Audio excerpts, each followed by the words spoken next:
Nshuti mukundwa wo kurikira urubuga rw'ibyiringiro by'umugisha ndagusuje. Ubuntu n'amahoro biva ku Mana Data wa twese no ku Mwami wanjye Yesu Kristo bibane nawe. Umwanya w'ingingo y'umunsi y'ibyigisho bya Bibiliya. Tugeze ku ngingo y'uyu munsi tariki 15 Ukuboza. Ingingo ya none ikaba ivuga ngo ikimenyetso cyo kwitabwaho. Ikimenyetso cyo kwitabwaho, ndakwibutsa yuko ejo nanone twabonye ingingo yavugaga ngo byose byarasohoye. Ibikisi iby'Imana yagiye isezeranya byose, amasezerano yahaye ubwoko bwayo yose yagiye asohora nkuko yabibabwiye. Uyu munsi rero tujye kureba ikimenyetso cyo kwitabwaho mu ngingo ya none. Uwo muri kumwe ni Eric Ruhangara. Mbere yuko dutangira icyigisho, reka ngusabe kugira ngo duhe Imana icyubahiro maze dusenge. Uri Imana ikomeye, Imana ishobora byose, Imana ikiranuka, ishimwe, ikuzo n'icyubahiro n'ibyawe iteka ryose.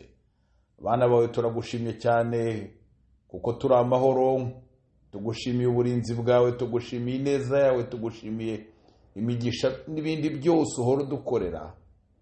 Uragahora uhimbazwa iteka ryose. Muri aka kanya tuje imbere yawe tugusaba kugira ngo tubabarire kuko turi abanyabyaha. Nta gushidikanya dufite uburyo twakubabajemo, kandi tuzi neza yuko ugira imbabazi nyinshi n'impuhwe nyinshi. Turagusaba kugira ngo tubabarire, kandi muri aka kanya uzuganire natwe, twigishire ijambo. Muri aka kanya twongerera imbaraga yo kurikunda, yo kurikwiza. Tujye dushishikariza benshi kwigana natwe ibi byigisho, twe kujya tubyihererana. Ibyo ushaka rero n'ibyo ushima bibe uyu munsi, mu izina rya Yesu, amen.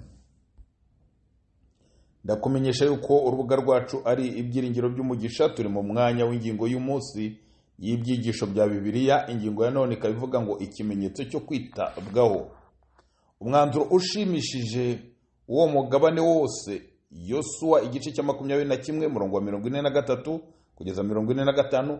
Wa mugabane twarebye, no kuvuga amasomo twasomye ejo, ukubiyemo ikigombero cyo kumvira cyasohoye. Kugera ku ntego ntabwo bikwiriye kwirengagizwa, ahubwo buri gihe biba bifitanye isano no kumvira ijambo ry'Imana. Bityo kugabana igihugu uretse kuba ikimenyetso cyo gukiranuka kw'Imana ku Bisiraheli, bituma habaho iterambere ry'igihe kizaza rirambye rishingiye ku myitwarire ya Isiraheli. Mbese Isiraheli yajyaga gushobora kurinda ibyagezweho? Twagiye tubona ibintu byinshi cyane Imana yagiye ikorera Isiraheli. Yarabambukije, ibambutsa inyanja itukura, ibambutsa Yorodani, hose igenda ikamya amazi. Barambutse, ibahaye igihugu, irabarwaniriye, ibahaye igihugu cy'isezerano. Ese bashoboraga kukirinda iby'Imana yabahaye? Impano Imana yabahaye babashaga kuyigumana bate? Imana yagiye ibafasha, ariko se ibyo yabahaye ntibyajyaga kubaca mu myanya y'intoki? Reka dusome muri Yosuwa igice cya 23 murongo wa 1 kugeza uwa 5, twumve icyo hatubwira.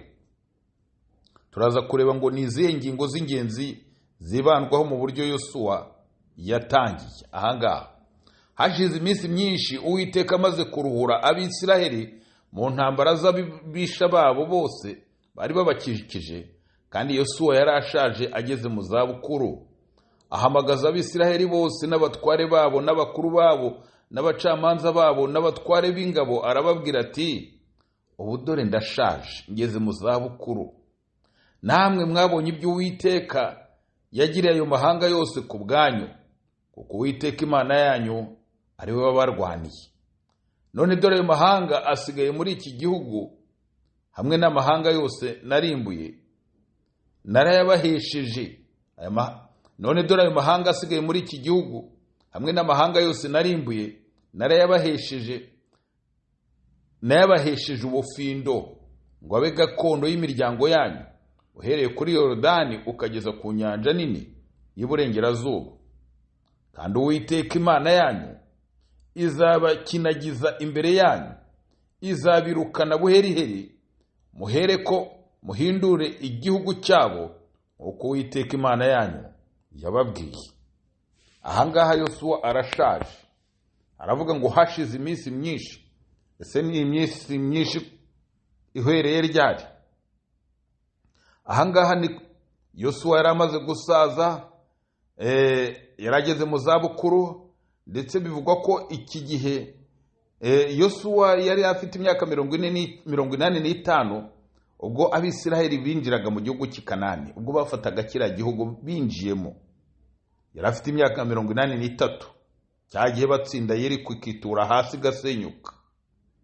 Niba rero yararushaga imyaka 5 Kalebu, no kuvuga ko yari afite imyaka 90 ubwo bari bamaze kwigarurira kiriya gihugu cy'isezerano cy'i Kanani. Ibuke ko ubwo Yesu wavugaga ari amagambo bari bamaze imyaka 6, hagati y'6 n'7 bakora intambara zo kwigarurira igihugu, uko twabibonye mu cyumweru gishize. Dukurikije igice cya 24 gikurikira iki turi gusoma ku murongo wa 29, Yosuwa yari afite imyaka 110 ubwo yapfaga. Niba rero imibare yacu ari myiza, ariyo tubikoze neza, niba kandi ibintu byabaye muri iki gice cya 23 byarabaye ku mwaka wa nyuma w'ubuzima bwa Yosuwa, imyaka 20 ishobora kuba yaratambutse kuva Uwiteka ahaye Isiraheli uburuhukiro, yabahaye kuruhuka. Iki gihe rero kivugwa ngo hashize iminsi myinshi, no kuvuga ko iki gihe cyose cyashize cyabashije Yosuwa kureba akaga kose kari gategereje Isiraheli imbere yayo. Mu gihe cyose Abisiraheli bari bagiye kubana n'Abanyakanani, bakaba baturana, bakaba bagirana umubano, yafashe igihe cyo kwitegereza akaga kazababaho. Muri iriya myaka yari ishize ahari, yaramaze kubona byinshi, yabonaga ingorane zibategereje. Nuko rero ngo Yosuwa nk'uko twabibonye yahamagaje Abisiraheli bose n'abatware babo n'abakuru babo n'abacamanza babo n'abatware b'ingabo, nuko ababwira amagambo. Bariya bahamagawe rero kiriya gihe nabari bagize ibyiciro 4 byari bigize imiyoborere y'Abisiraheli. No kuvuga ngo abatware babo, abakuru babo, abacamanza babo n'abatware b'ingabo, bose ni biriya byiciro yahamagaye kiriya gihe, bose ngo agire icyo bibabwira. No kuvuga bari bayoboye imiryango, abakuriye imiryango cyangwa se ibikomangoma bya buri miryango, abacamanza bazanaga mbega ibyemezo mu rukiko bakurikije amategeko, ndetse rero n'abacamanza bashyiraga mu bikorwa imyanzuro y'urukiko, bose yarabahamagaje. Eliyazari umutambyi mukuru yari ahari, ndetse na Finehasi umuhungu we, wa wundi twabonye wakoze imirimo ikomeye cyane, wa wundi watumye mugiga ihagarara mu Bisiraheli igihe Abamowabu babatezaga abakobwa babo, Uwiteka akabateza mugiga, agatera inkota, agatera icumu Umwisiraheli wari ugiye gusambana n'Umumowabukazi, bigatuma mugiga ihagarara, kandi yari imaze guhitana abantu 24,000. Wa wundi kandi wayoboye itsinda ryagiye kubonana n'imiryango yo hakurya ya Yorodani, imiryango 2 n'igice, umuryango wa Rubeni, wa Gadi n'igice cy'umuryango wa Manase, kugira ngo bajye mu mishyikirano ku kibazo cyari cyavutse cyo kubaka igicaniro cyari cyateje amakimbirane. Abo mu gihugu imbere hakuno ya Yorodani batekerezaga yuko bubatse igicaniro cy'ikigirwamana, mu gihe abandi bo bashakaga kubaka igicaniro cy'urwibutso. Ibyo twarabibonye ubushize. Uwo nawe yari ahari, ndetse bishoboke ko na Otiniyeli, wa wundi bavuga ko ari umuvandimwe we, wa wundi wabaye umucamanza wa mbere w'Abisiraheli. Aho iyi nama yabereye rero Yosuwa yahamagaje ntabwo hagaragazwa neza. Bamwe bavuga ko ari Shekemu, abandi bakavuga yuko yaba yarabereye Timnat-Sera kwa Yosuwa, ariko kandi birashoboka ko yaba yarabereye Shekemu nanone, cyangwa se ikaba yarabereye ahandi hantu kimwe n'Ishiro, hahandi hari hubatse ubuturo bwera. Aho hose iyo nama yashoboraga kuhabera. Nuko Yosuwa rero ngo arababwira ati, dore ndashaje, yari amaze igihe kinini rwose, imyaka imwe myinshi imbere yaho Uwiteka yibukije Yosuwa mu myaka runaka mbere ya kiriya gihe, amubwira ko ashaje. Aramubwira ati dore urashaje, ugeze mu zabukuru. Ibi yabimubwiye mu gice cya 13 ku murongo wa mbere w'iki gitabo cye. Ubu rero noneho Yosuwa ubwe ku giti cye yari amaze kubona yuko ashaje pe. Yari amaze kubona yuko ashaje, maze aravuga ati dore ndashaje, ngeze mu zabukuru. Ubu dore ndashaje, ngeze mu zabukuru pe. Nawe ubwe yabonaga ko ashaje. Si Imana noneho yabimwibutsaga ngo imubwire ko ashaje. Burya bijya bigorana abantu benshi bigora abantu benshi kwemera ko bashaje. Hari igihe bitangira babibwirwa n'abandi, bamwita muzehe cyangwa se mukecuru, rimwe na rimwe bikamubabaza. Ariko hari igihe ageze aho akabyemera ati ndashaje, ngeze mu zabukuru pe. Hahandi no guhaguruka biba bisigaye ari ikibazo, cyangwa se afite indwara za hato na hato. Nuko Yosuwa rero noneho arabyemera ati noneho ndashaje, ngeze mu zabukuru. Ahangaha ubwo yavugaga ari amagambo yarageze mu mwaka we wa nyuma wo kubaho, no kuvuga umwaka w'110, kuko niho yapfuye nkuko twabibonye. Nuko arangije rero arababwira ku murongo wa 3 w'iki gice cya 23 ati namwe mwabonye ibyo Uwiteka yagiriye ayo mahanga yose ku bwanyu, kuko Uwiteka Imana yanyu ari we wabarwaniye. Uwiteka yarwanye intambara, abanyakanani baratsinzwe, barishwe. Ubwo Abisiraheli bajyaga kubarwanya benshi baguye ku rugamba, abandi barahunga barirukanka, byose kubera ko Uwiteka yabarwaniriraga.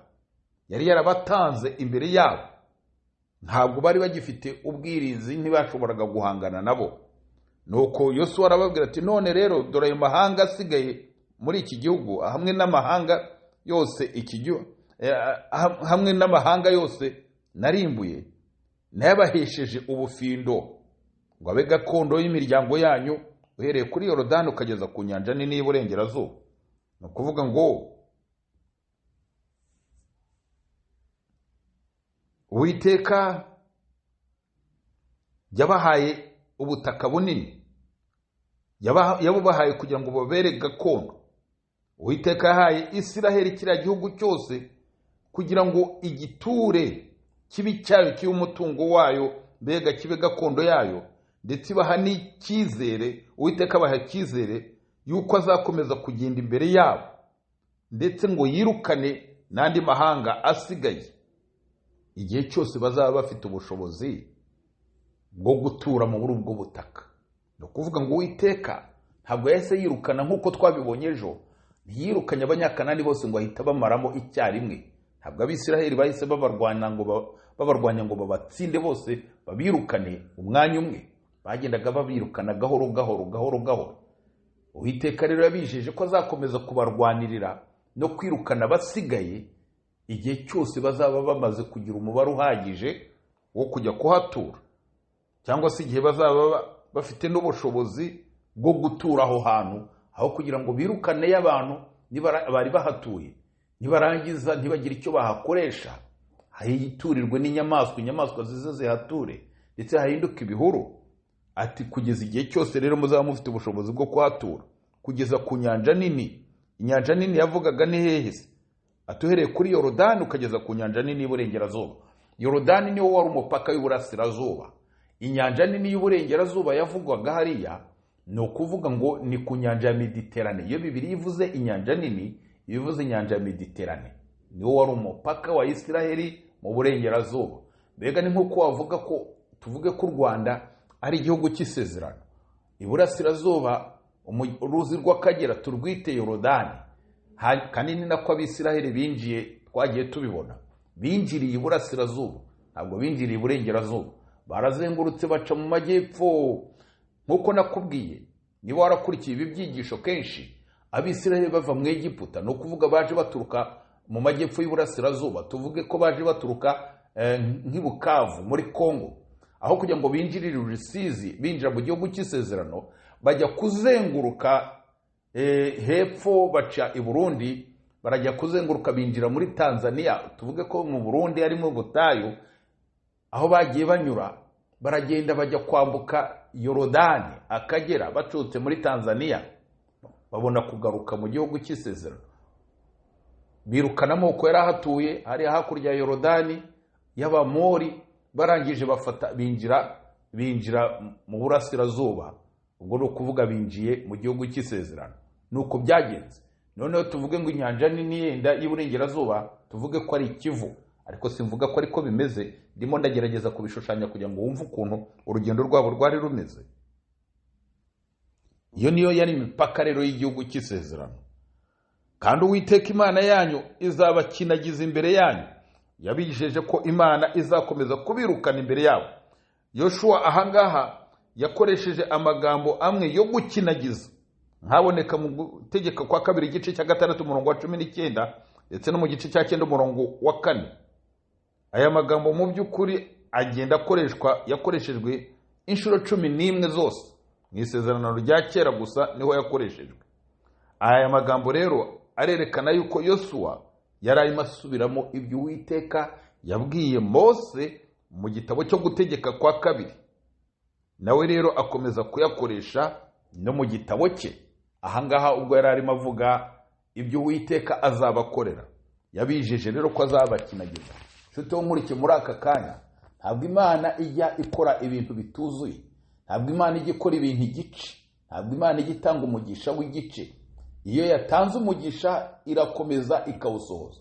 Umugisha isezerano yatanze ku gihe cya Mose tubona mu Gutegeka kwa kabiri, yararikomeje no ku gihe cya Yoshua ikomeza kurisohoza, ndetse ikomeza no gusezeranya n'ibindi. Niba rero hari amasezerano Imana yaguhaye, niba hari umugisha ubona Imana yaguhaye, ntukwiriye guhangayika ngo wibwire yuko umugisha utazuzura, cyangwa se icyo gikorwa Imana yagukoreye kitazuzura. Igihe cyose ukomeza kugendana nayo, byanze bikunze bizasohora nk'uko Imana yabitangiye, kuko yatangije umurimo iranawusohoza, ntabwo ikora nk'abantu. Unizihe rero ingingo z'ingenzi zibandwaho mu buryo Yoshua yatangiye maze kugusobanurira iby'iri somo. Ahangaha dukomeze tureba ko amagambo ya Yoshua ava ku muntu wa kera kandi wari ugeze mu zabukuru, byashimangiwe inshuro ebyiri, akagera ku bari bateze amatwi bagombaga gukomeza umurimo bahawe n'Imana. Yasobanuye uburyo urugamba rwo kwigarurira igihugu rwashobokaga. Uwiteka arabarwaniriye, nubwo kubwo kutizera kwabo ndetse no kutiringira, Abisiraheli bagombaga kugira uruhare muri urwo rugamba. Nyuma yo kuvanwa mu Misiri, guhindura icyo gihugu ntabwo byavuye mu mbaraga zabo za gisirikare, ahubwo byanyuze mu gutabarwa n'Imana. Imana yahaye Isiraheli ikiruhuko iyikiza abanzi bayo, ariko hari ibihugu bimwe na bimwe byasigaye bagombaga gukomeza kunyaga. Intsinzi ntabwo ari ukuri kwagezweho kudahinduka kuri Isiraheli, ahubwo ni uguhora wishingikiriza ku kwizera ubufasha bw'Imana buhoraho. Ntibagombaga kureka ariya mahanga ngo akomeze abane nabo. Igihe cyose babashije kubona umubare uhagije wo guturaho ayo mahanga ari, bagombaga gukomeza kubirukana. Nihe sano iri hagati y'uburyo Abisiraheli bigaruriye Kanani ubwo bari bayobowe na Yoshua, ndetse n'uburyo uyu munsi abakristo bashobora kubaho imibereho itsinda? Turasoma muri Yoshua igice cya 23 umurongo wa 10. Umurongo wa 10 tubwira ngo iki? Umurongo wa 10 w'iki gice twasomye uratubwira ngo, ahubwo umwe muri mwe azirukana abantu 1000, kuko Uwiteka Imana yanyu izabarwanira nk'uko yababwiye. No kuvuga ngo buri wese azagire abarwanya. Muri uyu murongo rero Yoshua arakoresha amagambo nk'aya Mose, nk'uko yayaririmbye mu ndirimbo ye iboneka mu Gutegeka kwa kabiri ku gice cya 32 umurongo wa 30. Ukuvuga ngo umwe muri mwe azirukane abantu 1000. Yari arimo asubiramo amagambo Mose nawe yigeze gukoresha. Ati tusome n'Abakolosayi igice cya 2 umurongo wa 15, kumve naho icyo hatubwira. Abakolosayi 2:15 se Bibiliya itubwira ngo iki? Reka tuhashake.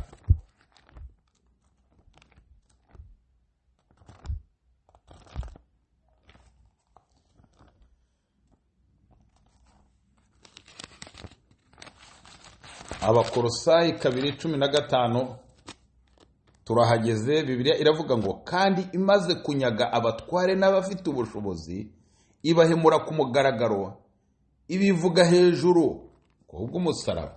uwo nta wundi wabikoze ni Yesu wari umaze gutsinda umwanzi. Irindi somo baduhaye gusoma ni rwa kabiri rw'Abikorinto igice cya 10 umurongo wa 3 kugeza wa 5. Rwa kabiri rw'Abikorinto igice cya 10 umurongo wa 3 kugeza uwa 5. Katwumva icyo havuga. Bibiliya iravuga ngo nubwo tugenda dufite umubiri w'umuntu ntiturwana mu buryo bw'abantu, kuko intwaro z'intambara yacu atari iz'abantu, ahubwo imbere y'Imana zigira imbaraga zo gusenya ibihome no kubikubita hasi. Dukubita hasi imipaka ikintu cyose cyishyire hejuru kurwanya kumenya Imana. Dufata mpiri ibitekerezwa mu mitima byose ngo tubigomorere Kristo. Ayo ni amagambo Pawulo yabwiye itorero ry'i Korinto. Ahangaha ni mu Bugereki, ndetse naho yabwiye twasomye nayo yabwiye itorero ry'i Korosi ry'Abakorosayi. Ahangaha ho hari muri Turukiya. Reka twumve nanone ibyo yabwiye abakristo bo mu Efeso. Ahangaha nanone ni muri Turukiya, mu gice cya 6 cy'urwandiko yabandikiye, igice cya 10 umurongo wa 11 kugeza uwa 18. Abefeso 6:11 kugeza 18. Reka twumve icyo Bibiliya ivuga ngo mwambare intwaro zose z'Imana kugira ngo mubashe guhagarara mudatsinzwe n'uburiganya bwa Satani, kuko mudakirana n'abafite amaraso n'umubiri, ahubwo dukirana n'abatware n'abafite ubushobozi n'abategeka iyi si y'umwijima n'imyuka mibi y'ahantu ho mu ijuru. Nuko rero mutware intwaro zose z'Imana kugira ngo mubashe gukomera ku munsi mubi, kandi murangije byose mubashe guhagarara mudatsinzwe. Muhagarare mushikamye, mukenyeye ukuri, mwambaye gukiranuka nk'icyuma gikingira igituza, mukwesa inkweto arizo butumwa bwiza bw'amahoro bubiteguza. Kandi ikigeretse kuri ibyo byose mutware kwizera nk'ingabo, ariko muzashoboza kuzimisha imyambi ya wa mubi yose yaka umuriro. Mwakira agakiza kababera ingofero, mwakire n'inkota y'umwuka ariyo jambo ry'Imana. Musengeshe umwuka iteka mu buryo bwose bwo gusenga no kwinginga, kandi kubw'ibyo mugumye rwose kuba maso, musabire abera bose. Aha se Pawulo ashakaga kuvuga iki? Ubwo Pawulo yavugaga aya magambo guhera ku murongo wa 11 kugeza 20, ahangaha yari arimo afata nk'umwanzuro w'amagambo yari amaze kubabwira muri ruriya rwandiko yari amaze kubandikira. Ahangaha yahise abaha ishusho y'intambara ikomeye iri hagati y'icyiza n'ikibi, intambara iri hagati ya Kristo na Satani.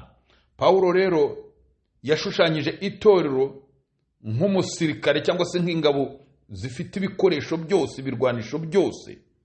Iyi shusho yakoresheje y'itorero yari abihereye nanone ku Befeso, ku itorero rya Efeso, ku mashusho yagiye yari ahereye ku ishusho bagaragazaga. Pawulo rero mu kwigana intambara cyangwa se amagambo y'intambara yajyaga akoreshwa mu isezerano rya kera, nk'amagambo yakoreshejwe na Mose, nk'amagambo yagiye akoreshwa na Yosuwa, nk'amagambo yagiye akoreshwa n'abarwanyi bakomeye nka Dawidi n'abandi, yakanguriye abizera guhagarara bashikamye. Yakanguriye itorero rya Efeso kimwe n'itorero ry'iki gihe guhagarara rishikamye. Kandi nanone yari hamagariye guhagarara mu ntambara zirwana na Satani ndetse n'abamarayika be n'ingabo ze cyangwa se n'abadayimoni be. Itorero ry'Imana rigomba guhagarara rishikamye ku rugamba rirwanamo n'umwanzi, kandi buri mukristo ku giti cye akwiriye guhagarara ashikamye mu ntambara rwanamo n'abadayimoni. Mu gihe rero yatangaga ishusho uko imeze y'urugamba, hariya rero yashimangiye rwose amasezerano y'Imana yo kubana n'ubwoko bwayo, yo kubana n'itorero ryayo, kandi nanone basaba kwambara intwaro zose z'Imana Imana itanga. Urugamba rw'abizera rufite intsinzi, rwifite icyizere cy'intsinzi muri Yesu Kristo watsinze i Karuvari mu gihe cyashize. Kubw'ibyo rero ntabwo abakristo dukwiriye guhangayika ko tazatsinda. Ntabwo ukwiriye gutinya abadayimoni. Abantu benshi bakunda gutinya abadayimoni, ndetse abantu benshi uzasanga batinya rwose kumva amagambo n'inkuru nk'izo zifite aho zihuriye n'abadayimoni. Uzasanga abantu bamwe batinya no kujya mu marimbi, no kunyura ahantu hari irimbi, cyangwa se ahantu bakinguye umuntu, bumva ko abadayimoni babafata. Ariko igihe cyose uzi ko Kristo yatsinze Satani, kandi ukaba uzi ko wambaye intwaro z'Imana, uri muri Kristo Yesu, nta mpamvu yo gutinya rwose kuba wagira ikibazo uhura nacyo, cyane cyane ko n'abapfuye ubundi ntacyo baba bakizi. Gusa Satani hari igihe ashobora kwihindura muri ubwo buryo kugira ngo ashuke abantu, akihindura mu mashusho y'abantu bapfuye. Yesu yaranesheje, Pawulo arabitwizeza, kandi atwizeza yuko no kwiherezo ry'ibihe Kristo azarangiza atsinze, abantu be bazarangiza batsinze.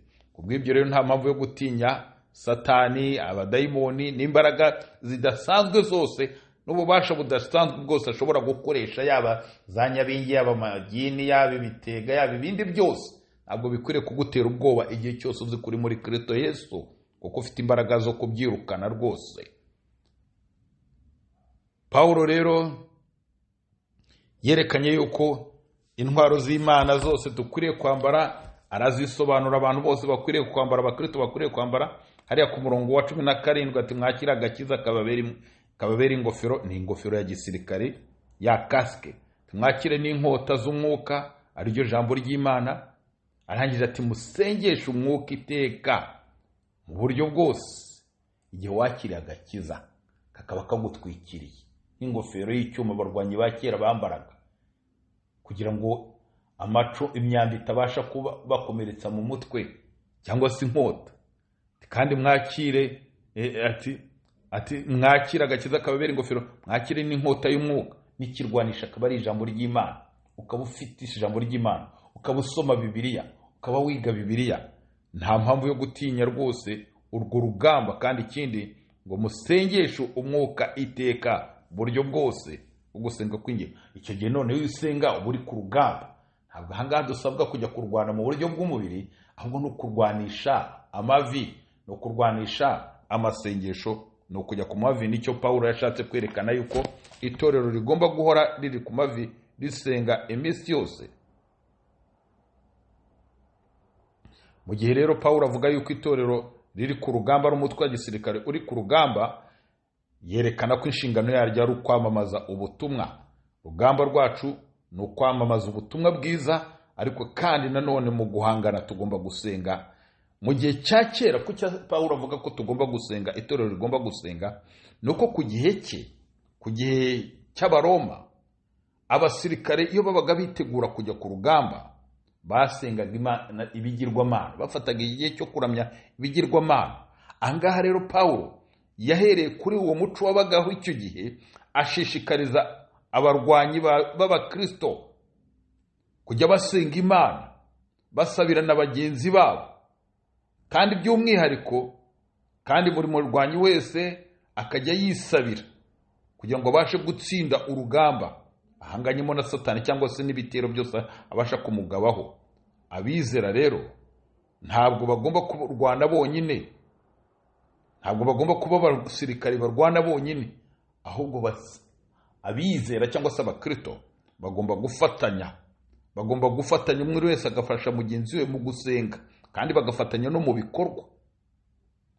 Mu gihe barwana ku rugamba, barwanya umubi, ntabwo ukwiriye gusengera umuntu ngo Imana imufasha abona ibyo kurya, cyangwa se abashe kubona amafaranga y'ishuri y'umwana we, cyangwa se abashe kubona amafaranga yo kwivuza.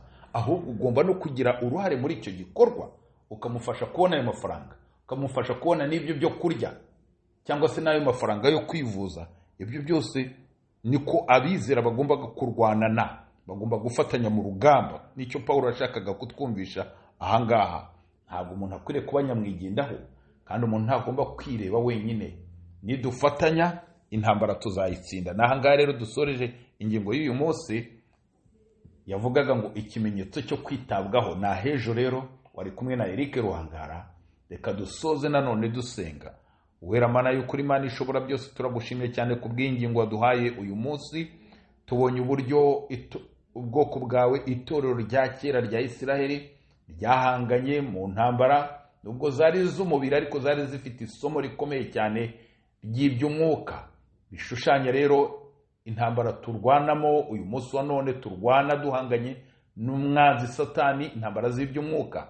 Uduhe kurwana dufite intwaro zose z'Imana. Uduhe kwakira agakiza, kandi dufashe bagenzi bacu, tukageze no kuri bagenzi bacu bakakire kababera ingofero. Kandi ikindi, uduhe gushishikariza benshi gufata intwaro z'umwuka, bafate Bibiliya ibabere ijambo ry'Imana, ribabere inkota barwanisha. Kandi ujye uduha mwete wo gusengera bagenzi bacu, dusabirane kandi dufashanye mu bibazo byose duhura nabyo. Wumve rero uri mu ijuru, ufashe bagenzi bacu barwaye, ufashe bagenzi bacu bashonje, ufashe abana bawe bose bagukeneye bari hirya no hino, kandi uduhe ubushobozi bwo kubunganira mu izina rya Yesu. Amen.